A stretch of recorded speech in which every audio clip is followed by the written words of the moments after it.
ओम शांति। आज की शिक्षाप्रद कहानी का नाम है तजो बुराई करो बढ़ाई। कहते हैं दो विद्वान आपस में दोस्त थे, मित्र थे। एक बार एक यजमान ने अपने घर में पूजा पाठ हवन करने के लिए दोनों विद्वानों को आमंत्रित किया 2 दिन के लिए। विद्वान उनके पास पहुंचे, उनका आदर किया, स्वागत किया। फिर एक विद्वान हवन करने के लिए बैठा तो यजमान ने जो दूसरा विद्वान था उनके पास जाकर कहा कि आपका जो साथी है ना वो बहुत ही गुणवान है, बहुत सभ्यता वाले हैं। तो उस विद्वान ने कहा, अरे वो तो निरा बैल है, बैल। वो तो मेरे साथ आया है, इसीलिए उनका थोड़ा सम्मान हो जाता है। इसीलिए वो कोई काम का नहीं है, वो तो बैल की तरह है। यजमान चुप रहा।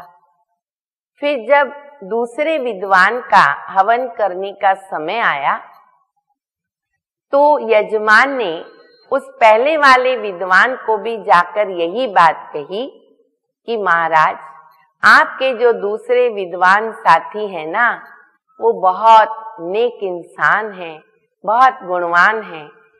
तो उस विद्वान से भी मुख से ये निकला, अरे वो तो गधा है, गधा। वो तो मेरा बोझ उठा करके आया है, मेरा साथ देने के लिए आया है, वो कोई बड़ा विद्वान नहीं है। ये सुनने के बाद यजमान शांत रहे।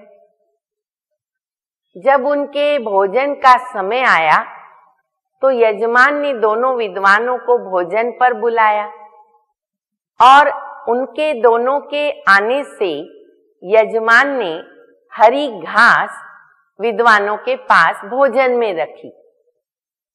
विद्वान एकदम आग बबूले हो गए, गुस्से में आ गए और कहने लगे कि आप हमारा अपमान कर रहे हो, घर बुलाकर अपमान कर रहे हो। क्या हम जानवर हैं जो हम ये घास खाएंगे? यजमान ने नम्रता से हाथ जोड़ करके कहा कि मैंने जब आपसे पूछा तो आपने कहा वो बैल है, आपने कहा वो गधा है। तो बैल और गधा का जो प्रिय भोजन है वो तो घास होता है, इसलिए मैंने आपके आगे घास रखा है। अगर मेरी कोई गलती हो तो मुझे क्षमा करना। दोनों विद्वान लज्जित हो गए। दुनिया में भी प्राय वास्तविकता में ये देखा जाता है कि व्यक्ति अपनी बुराई नहीं सुन सकता, दूसरे की अच्छाई नहीं सुन सकता। उसको लगता है कि मेरी बड़ाई हो, मेरा मान हो, मेरा शान हो। परम पिता परमात्मा उन्होंने हमें अभी ये ज्ञान दिया है कि हमेशा दूसरों के गुण देखो और स्वयं के अवगुण देखो। हर एक के अंदर प्रभु की देन विशेषता भरी हुई है। हम दूसरों के गुणों को देखेंगे तो हम गुणवान बनते जाएंगे, उनसे प्रेरणा ले सकेंगे, और स्वयं के अवगुण देखेंगे तो अपनी कमियों को हम समाप्त कर सकेंगे। इसलिए कहते हैं कि तजो बुराई और करो बढ़ाई। ओम शांति।